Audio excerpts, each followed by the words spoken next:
नमस्कार दोस्तों, मेरा नाम है श्रेयांश। आपका स्वागत है मेरे चैनल काला साया पर और आप सुन रहे हैं हॉरर कहानी, वो भी मेरी जुबानी। लेकिन दोस्तों, आप कहानी तो सुन लेते हैं लेकिन चैनल को सब्सक्राइब नहीं करते। इसीलिए चैनल को सब्सक्राइब कर लें और वीडियो को लाइक कर दें ताकि मैं इसी तरह की कहानी आप तक पहुंचाता रहूं। दोस्तों, ये कहानी है एक अमीर परिवार की जो एक शादी में कार में हाईवे पर से होकर जा रहे थे और उनके साथ एक भयानक घटना जो आपको सोचने पर मजबूर कर सकती है। चलिए कहानी को शुरू करते हैं। दिल्ली के पॉश इलाके साउथ एक्सटेंशन में मल्होत्रा फैमिली रहती थी। विशाल बंगला, लंबी गाड़ियां और हर तरफ शान शौकत। इस परिवार में 4 लोग थे। अरुण मल्होत्रा, जिसकी उम्र 45 साल है, नामी बिजनेसमैन। उनकी पत्नी रीना मल्होत्रा, जिसकी उम्र 40 साल है, सामाजिक महिला। और बेटा आदित्य, जिसकी उम्र 18 साल है, कॉलेज का स्टूडेंट। और एक बेटी सान्या, जिसकी उम्र 15 साल है, स्कूल में पढ़ने वाली। घर का ड्राइवर रघु, जिसकी उम्र 35 साल, पिछले 10 साल से इनके साथ काम कर रहा था। रघु सीधा साधा था, लेकिन हाईवे पर गाड़ी चलाने का उसका लंबा अनुभव था। उस रात परिवार को जयपुर में अपने रिश्तेदार की शादी में जाना था। अरुण ने कहा, रघु, सामान गाड़ी में रख दे, हमें टाइम से निकलना है। रात को निकलेंगे तो सुबह तक पहुंच जाएंगे। काला चमचमाता फॉर्च्यूनर गेट पर खड़ा था। बाहर ठंडी हवा चल रही थी, चांद पूरा था और बादलों के पीछे से निकल छुप रहा था। रात के करीब 10-30 बजे सब लोग गाड़ी में बैठ गए। आगे रघु ड्राइविंग सीट पर, पीछे अरुण, रीना, आदित्य और सान्या। माहौल हल्का फुल्का था। रीना ने हंसते हुए कहा, रात का सफर है, सब लोग गाने सुनेंगे, तभी मजा आएगा। आदित्य ने मोबाइल ब्लूटूथ से जोड़ दिया और गाड़ी के स्पीकर्स में गाने बजने लगे। दिल्ली की रौनक पीछे छूट गई और गाड़ी ने जयपुर हाईवे पकड़ लिया। चारों तरफ घुप अंधेरा था। बीच बीच में स्ट्रीट लाइट्स जल रही थीं, लेकिन लंबा हिस्सा ऐसा था जहां सिर्फ हेडलाइट्स ही रास्ता दिखा रही थीं। करीब रात के 12 बजे अचानक मौसम बदलने लगा। ठंडी हवाएं और धुंध छाने लगी। रघु ने शीशा पोंछते हुए कहा, साहब, लगता है आगे का मौसम बिगड़ रहा है। यहाँ अक्सर रात को अजीब धुंध छा जाती है। अरुण ने लापरवाही से कहा, तू गाड़ी चलाता रह, शादी में देर हो जाएगी तो सब मजाक उड़ाएंगे। सान्या ने खिड़की से बाहर झांकते हुए कहा, मम्मी, ये हाईवे कुछ डरावना सा लग रहा है। ऐसा क्यों लग रहा है जैसे सब सुनसान हो? रीना ने हंसते हुए माहौल हल्का किया और कहा, अरे तुम्हें तो हर चीज में डर दिखता है। लेकिन तभी गाड़ी धुंध के बीच से निकल रही थी कि अचानक पीछे से एक तेज हॉर्न गूंजा। सब चौंक गए। रघु ने रियर व्यू मिरर में देखा, पीछे से एक पुराना ट्रक आ रहा था। उसकी हेडलाइट्स बहुत धुंधली थीं, जैसे किसी पुराने जमाने की गाड़ी हो। ट्रक बेहद तेजी से पास आया और गाड़ी के ठीक पीछे लग गया। रघु बोला, यह ट्रक वाला बड़ा अजीब है, लगातार हाई बीम मार रहा है। आदित्य ने पीछे झांक कर देखा और कहा, पापा, इसके ऊपर कोई नाम नंबर भी नहीं लिखा, बस जंग लगा हुआ है। रीना को थोड़ा डर लगने लगा। इतनी रात को ऐसा ट्रक, कहीं लूटपाट करने वाले तो नहीं? अरुण ने गुस्से में कहा, रघु, साइड दे दे, इससे निकलने दे।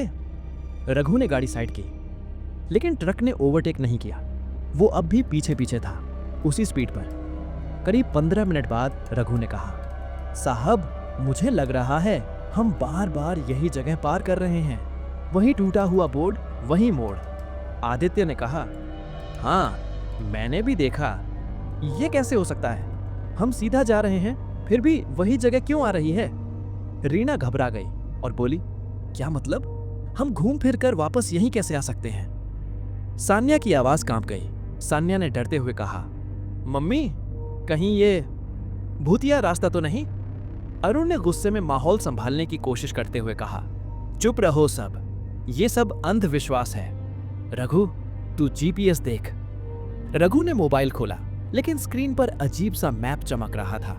सिर्फ एक लाल डॉट बार बार घूम रहा था और लोकेशन वहीं अटक रही थी।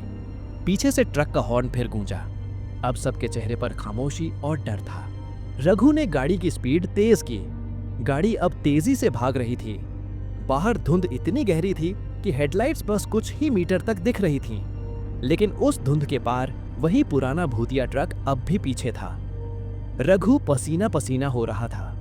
उसने बुदबुदाया, साहब ये ट्रक हमें कहीं जाने नहीं दे रहा, जैसे पीछे से धकेल रहा हो।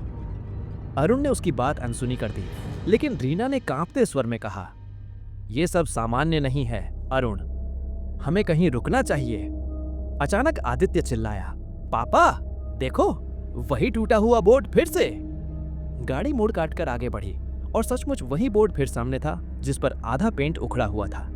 जयपुर 220 किलोमीटर। सान्या की आंखें फैल गईं। उसने कहा, हम कब से चल रहे हैं, पर दूरी वही है। रीना ने अरुण का हाथ कसकर पकड़ लिया। अरुण, ये सड़क हमें बार बार यहीं क्यों ला रही है? अरुण की आंखों में भी अब डर था, लेकिन उसने कहा, शायद जीपीएस गड़बड़ कर रहा है। रघु, तू गाड़ी रोक। रघु ने सामने देखा, थोड़ी दूरी पर एक पुराना ढाबा दिखाई दिया। अंधेरे में उसका बोर्ड झिलमिला रहा था। रघु ने वहीं गाड़ी रोक दी। ढाबे पर कोई भी नहीं था। कुर्सियां मिट्टी से ढकी हुई उलटी पड़ी थीं। दरवाजा अध खुला था और अंदर पूरी तरह अंधेरा। रीना ने धीरे से कहा, यह जगह बंद पड़ी लगती है। आदित्य ने मोबाइल की टॉर्च जलाई और अंदर झांका। पुराने बर्तन, टूटी चारपाई और धूल से भरा माहौल। आदित्य ने कहा, यहां तो कोई सालों से नहीं आया। तभी पीछे से वही ट्रक की आवाज। सबने पलट कर देखा। ट्रक ढाबे के सामने सड़क पर खड़ा था। उसकी हेडलाइट्स जल रही थीं, लेकिन अजीब बात यह थी कि ड्राइवर सीट पर कोई नहीं बैठा था। सान्या डर के मारे कांप गई और बोली, मम्मी, उस ट्रक में कोई नहीं है। रघु ने हकलाते हुए कहा, साहब, अगर कोई नहीं है तो यह ट्रक खुद ब खुद कैसे चल रहा है? अरुण ने सबको गाड़ी में बैठने को कहा। फालतू का डर पाल रहे हो, चलो निकलते हैं। रघु ने इंजन स्टार्ट किया। गाड़ी जैसे ही आगे बढ़ी, ट्रक ने भी हेडलाइट्स झपकाईं और पीछे लग गया। इस बार ट्रक और पास आने लगा। हॉर्न नहीं बजा, लेकिन उसकी भारी गड़गड़ाहट रात को चीर रही थी। रघु ने स्पीड 100 कर दी, लेकिन ट्रक भी उतनी ही रफ्तार से पीछे था। आदित्य चिल्लाया, पापा, ये ट्रक हमें खत्म कर देगा। अरुण ने खिड़की से सिर निकालकर चिल्लाया, कौन है वहां? क्यों पीछा कर रहे हो? कोई जवाब नहीं आया। बस ट्रक की हेडलाइट्स और करीब आ गईं, जैसे गाड़ी को कुचल देना चाहती हो। करीब आधे घंटे की दौड़ के बाद अचानक धुंध साफ हुई। सबने राहत की सांस ली, लेकिन तभी रीना ने कांपते हुए कहा, अरुण देखो आगे। गाड़ी फिर उसी टूटी बोर्ड के पास पहुंच गई। जयपुर 220 किमी। इस बार सबके चेहरे पीले पड़ गए। सान्या रोते हुए बोली, हम फंस गए हैं मम्मी, ये रास्ता हमें छोड़ ही नहीं रहा। रघु बुरी तरह हिल चुका था। उसने धीरे से कहा, साहब, ये हाईवे भूतिया है। मैंने सुना है कि यहां कई साल पहले एक ट्रक हादसे में पलट गया था। पूरा परिवार मारा गया था। लोग कहते हैं उनकी आत्माएं अब भी इसी रास्ते पर भटकती हैं। रीना की सांसें तेज हो गईं। रीना ने कहा, तो क्या ये वही ट्रक है? ट्रक का हॉर्न एक बार फिर गूंजा। इस बार आवाज इतनी तेज थी कि मानो पूरा हाईवे हिल उठा हो। अब गाड़ी बेकाबू सी भाग रही थी, लेकिन पीछे वही ट्रक अडिग था। उसकी हेडलाइट्स अब और तेज चमक रही थीं, जैसे आग की लपटें। रघु ने कांपते हुए कहा, साहब, अगर ये इंसान चलाता तो कब का थक जाता। ये तो मशीन की तरह हमारा पीछा कर रहा है। सान्या रो रही थी और रीना उसे गले लगाए बैठी थी। आदित्य ने अचानक खिड़की से बाहर इशारा किया, पापा, ट्रक की विंडो में देखो, कोई खड़ा है। सबने देखा। ट्रक की ड्राइवर सीट पर काला साया बैठा था। चेहरा बिल्कुल काला, आंखों की जगह 2 लाल धधकती चिंगारियां। रीना चीख पड़ी और बोली, हे भगवान, ये इंसान नहीं है। तभी ट्रक अचानक साइड से आने लगा, जैसे फॉर्च्यूनर को धक्का देकर सड़क से नीचे फेंक देगा। रघु बेतहाशा स्टीयरिंग घुमा रहा था। साहब, अगर ये टकरा गया तो हम सब खत्म। अरुण की आवाज भी कांप रही थी। रघु, बस संभाल ले गाड़ी। गाड़ी और ट्रक आमने सामने भाग रहे थे। हॉर्न लगातार गूंज रहा था। कार और ट्रक के बीच 1 कदम की दूरी थी, लेकिन फिर अचानक ट्रक गायब हो गया। गाड़ी खाली सड़क पर भाग रही थी। सबने पीछे झांका। कहीं कुछ नहीं था। कुछ पल के लिए सबको लगा कि शायद बुरा सपना खत्म हो गया। सान्या ने धीमे स्वर में कहा, शायद अब हम बच गए। लेकिन तभी सड़क के बीचों बीच अचानक लाल साड़ी पहने एक औरत खड़ी दिखी। उसका चेहरा आधा जला हुआ और आंखें बिल्कुल सफेद। रघु ने ब्रेक मारी, गाड़ी चीखती हुई रुकी। रीना चीखते हुई बोली, मत टकराना। अब कार सुनसान हाईवे पे खड़ी थी। सब उस औरत को देख रहे थे। औरत धीरे धीरे गाड़ी के पास आई। उसकी चाल अजीब थी, जैसे पैर जमीन से ऊपर हों। वो खिड़की के पास आकर सान्या की तरफ झुकी। उसका चेहरा इतना पास था कि सान्या ने चीखते हुए आंखें बंद कर लीं। अरुण ने हिम्मत करके चिल्लाया, कौन हो तुम? हमें क्यों परेशान कर रही हो? औरत ने होंठ खोले, लेकिन आवाज इंसानी नहीं थी। तुम सब यहां से जा नहीं सकते। ये रास्ता तुम्हारा अंत है। इतना कहकर औरत गायब हो गई। तभी रघु ने बिना देर किए गाड़ी दोबारा आगे बढ़ी। सबके दिल की धड़कनें तेज थीं, लेकिन मुश्किल यहीं खत्म नहीं हुई थी। कुछ किलोमीटर चलने के बाद वही टूटा हुआ बोर्ड फिर सामने था, जयपुर 220 किमी। सबकी चीख निकल गई। रीना ने सिर पकड़ लिया।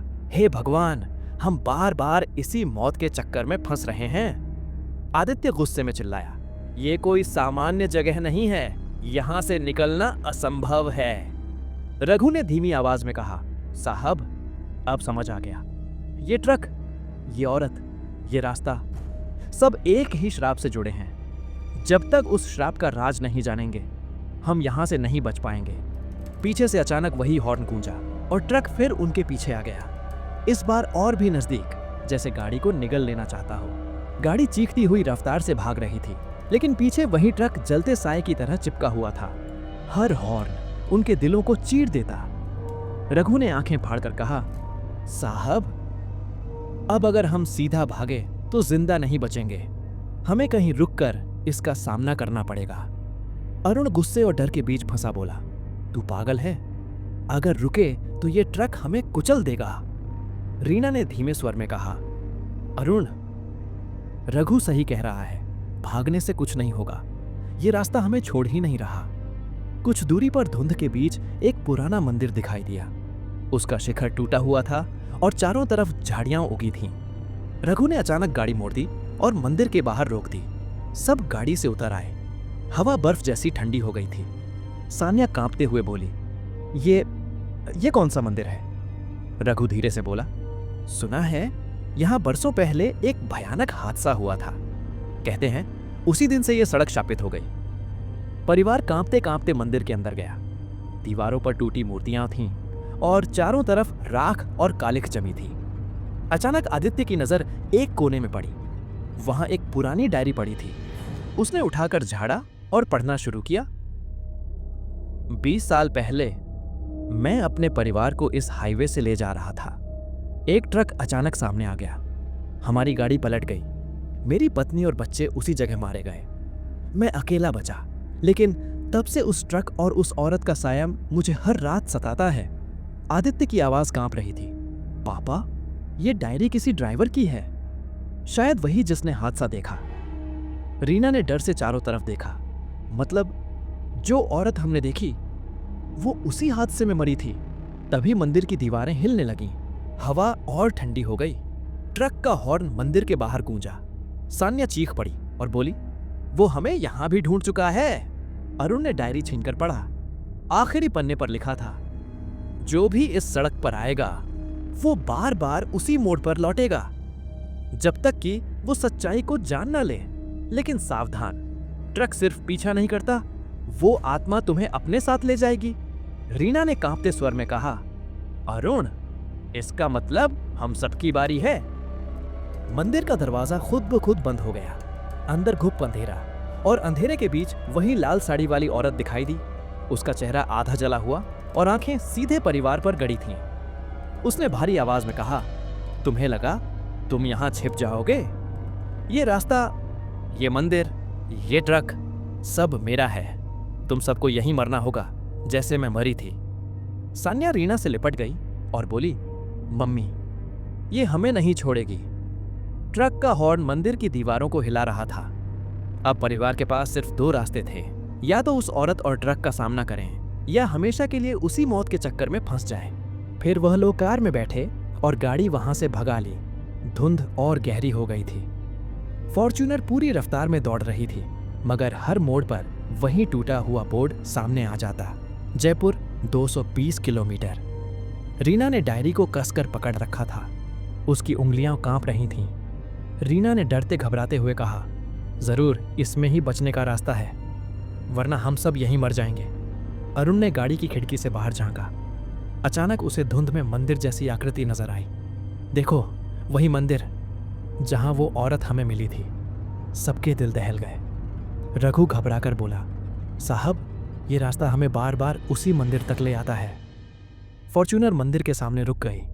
चारों तरफ सन्नाटा, बस हवा में घंटियों जैसी हल्की आवाज गूंज रही थी। सान्या कांपते हुए बोली, ये जगह जैसे हमें खींच रही हो। रीना ने डायरी खोली और ऊंची आवाज में पढ़ा, जिसने मेरा सब कुछ छीन लिया, उसका सच इस मंदिर में छुपा है। मेरी राख यहीं बिखरी थी। जब तक कोई मुझे पहचान कर मेरा अधूरा काम पूरा नहीं करेगा, मैं मुक्त नहीं होंगी। आदित्य की रगों में सिहरन दौड़ गई। आदित्य ने कहा, मतलब? उस औरत की आखिरी इच्छा किसी अधूरे काम से जुड़ी है। अरुण ने गहरी सांस ली और बोला, हमें मंदिर के अंदर जाना होगा, वरना ये ट्रक हमें कभी नहीं छोड़ेगा। चारों लोग और रघु कांपते हुए अंदर गए। मंदिर का दरवाजा खुद ब खुद खुल गया। भीतर अंधेरा और ठंडी हवा का तूफान। दीवारों पर जलने के निशान थे। जगह जगह राख बिखरी थी। मंदिर के बीचों बीच टूटी हुई लोहे की जंजीरें और राख से सना हुआ एक ट्रक का छोटा मॉडल रखा था। अचानक घंटी अपने आप बज उठी। सभी ने कानों पर हाथ रख लिए। रीना चिल्लाई, यही है, यही वो जगह है जहां उसकी आत्मा बंधी हुई है। अचानक ठंडी हवा और तेज हो गई। लाल साड़ी वाली औरत धीरे धीरे राख से निकलकर उनके सामने खड़ी हो गई। उसकी आंखें जल रही थीं और वह अपनी डरावनी आवाज में बोली, तुम लोग सच जानना चाहते हो? सान्या ने हिम्मत जुटाकर कहा, हाँ, हमें बताओ, तुम्हारी आखिरी इच्छा क्या है? औरत की आंखों से आंसू बहने लगे, मगर वो आंसू खून जैसे लाल थे। वह औरत बोली, मेरा पति, मेरा बच्चा। सबको जिंदा जला दिया गया। उस हादसे को दुर्घटना बताया गया, लेकिन वो दुर्घटना नहीं, हत्या थी। सबके दिल दहल गए। अरुण ने फुसफुसाकर कहा, मतलब ये ट्रक हादसा नहीं था? औरत ने गुस्से में चीखते हुए कहा, नहीं, उस रात किसी ने जानबूझकर हमारे ट्रक को आग लगाई थी। मेरी आखिरी इच्छा है सच को उजागर करना। जब तक कातिल का नाम सामने नहीं आएगा, मैं इस सड़क पर भटकती रहूंगी। अचानक मंदिर की दीवारों पर खून से एक नाम उभरने लगा, लेकिन वो नाम अधूरा रह गया। तभी फिर ट्रक का हॉर्न गूंजा। मंदिर की छत हिलने लगी। गाड़ी के बाहर ट्रक खड़ा था, जैसे किसी भी पल मंदिर को तोड़कर अंदर आ जाएगा। सब लोग चीख पड़े। रीना ने डायरी कसकर पकड़ ली और चिल्लाई, जल्दी करो, वरना अब की बार कोई नहीं बचेगा। मंदिर की दीवारें लगातार कांप रही थीं। बाहर से ट्रक का हॉर्न गूंजता, जैसे वो मंदिर को तोड़कर अंदर घुसने ही वाला हो। सान्या ने रीना का हाथ कसकर पकड़ लिया। सान्या बोली, मम्मी, अब तो हम बच नहीं पाएंगे। अरुण ने दांत भींचकर कहा, नहीं, हमें यहीं सच का सुराग मिलेगा। सबकी नजर उस दीवार पर थी जहां खून से नाम लिखा जा रहा था, वे रेर।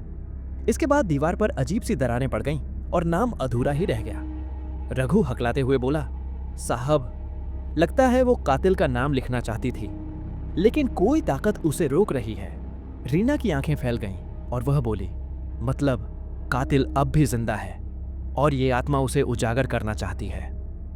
अचानक मंदिर के बीचों बीच रखी राख अपने आप उड़ने लगी। राख से एक एक कर तस्वीरें बन रही थीं। ट्रक में बैठा पूरा परिवार, आग की लपटें और एक परछाई जो ट्रक पर पेट्रोल डाल रही थी। अरुण की सांसें रुक गईं। अरुण ने कहा, तो ये हादसा किसी ने प्लान किया था? आदित्य चिल्लाया और कहा, लेकिन कौन? वो परछाई किसकी है? राख से बनी आकृति धीरे धीरे साफ हुई। वो एक आदमी था जिसका चेहरा अधूरा दिखाई दे रहा था। बस उसकी जेब में झलक रहा था एक सुनहरी चेन, जिस पर VR के अक्षर खुदे थे। लेकिन तभी, इससे पहले कि कोई और सुराग मिल पाता, बाहर का ट्रक एक जोरदार धमाके के साथ मंदिर की सीढ़ियों पर चढ़ाया। हेडलाइट्स की आग सी रोशनी ने सबको अंधा कर दिया। रीना चीख पड़ी, ये हमें मार देगा। अरुण ने सबको पकड़कर मंदिर के पीछे की ओर भागने का इशारा किया, लेकिन अचानक दरवाजा अपने आप बंद हो गया। ट्रक की परछाई दीवारों पर चढ़ गई। ट्रक का इंजन गरज रहा था, जैसे शैतान खुद भीतर आ रहा हो। तभी लाल साड़ी वाली औरत फिर सामने आई। उसकी आंखों से लपटें निकल रही थीं। भागने से कुछ नहीं होगा, सच का सामना करो, सान्या रोते हुए बोली। लेकिन हम सच कैसे जाने? हमें नाम पूरा बताओ। औरत ने चीखते हुए हाथ उठाए। दीवार पर फिर से खून बहने लगा। इस बार अक्षर बड़े और साफ लिखे गए। विक्रम राठौड़। सभी की सांसें थम गईं। अरुण ने दहशत में फुसफुसाया, विक्रम राठौड़, वही बिजनेसमैन, हमारे पापा के पुराने पार्टनर। जैसे ही नाम पूरा हुआ, ट्रक और भी खतरनाक हो गया। उसकी हेडलाइट्स खून जैसी लाल हो गईं। रीना डायरी के पन्ने पलटने लगी। आखिरी लाइन में लिखा था, अगर कोई सच्चाई जान भी ले तो तब तक श्राप नहीं टूटेगा जब तक कातिल को उसी सड़क पर उसकी मौत ना मिले। अरुण के होश उड़ गए। मतलब हमें विक्रम राठौड़ को इस सड़क पर लाना होगा, वरना ये आत्मा हमें कभी नहीं छोड़ेगी। अचानक मंदिर की छत फट गई। ट्रक ऊपर से अंदर घुस आया और सब लोग चीखते हुए इधर उधर भागने लगे। हेडलाइट्स की आग जैसी रोशनी ने पूरा मंदिर लाल कर दिया। लाल साड़ी वाली औरत जोर से चीखी, विक्रम राठौड़, वही मेरी मौत का कारण है। जब तक उसे सजा नहीं मिलेगी मैं चैन से नहीं रह सकती। अरुण कांपते हुए बोला, हम उसे जरूर लाएंगे, तुम्हें शांति दिलाएंगे। उस औरत की आंखों में पहली बार आंसू चमके। अगर तुम ये कर दोगे तो मेरी आत्मा मुक्त हो जाएगी। फिर सब शांत हो गया। पैसा लगने लगा जैसे वहां कुछ हुआ ही नहीं। अब वहां सिर्फ 5 लोग ही थे और वह टूटी फूटी मंदिर। रीना ने वह किताब और वहां से थोड़ी सी राख ली और वहां से निकल गए अरुण और उसका परिवार पुलिस के पास पहुंचे। उन्होंने डायरी, मंदिर की राख और सबूत दिखाए। शुरुआत में पुलिस ने विश्वास नहीं किया, लेकिन फिर जांच में सच सामने आ गया। विक्रम राठौड़ ने अपने बिजनेस पार्टनर को हटाने के लिए उस ट्रक में आग लगवाई थी जिसमें औरत और उसका परिवार जलकर मर गए। सारे सबूत मिलने पर विक्रम गिरफ्तार हो गया। उसी रात अरुण, रीना, आदित्य, सान्या और ड्राइवर रघु फिर उसी हाईवे से गुजरे। दिल में डर तो था, लेकिन साथ ही उम्मीद भी।